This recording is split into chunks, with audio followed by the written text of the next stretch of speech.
درې مهمې جملې زده کوو. که مونږ وایو هغه ځي مذکر یعنی هلک نارینه هغه ځي په الماني ژبه داسې وایي er geht هغه ځي. که وایي هغوی یا دوی ځي زیات کسان وایو.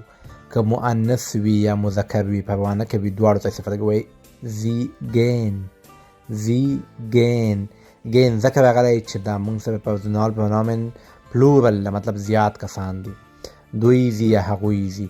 که وایو زه ځم په الماني ژبه داسې وایو ich gehe زه ځم. دا ټول په اوسنۍ زمانه کې جملې دي زده کړئ.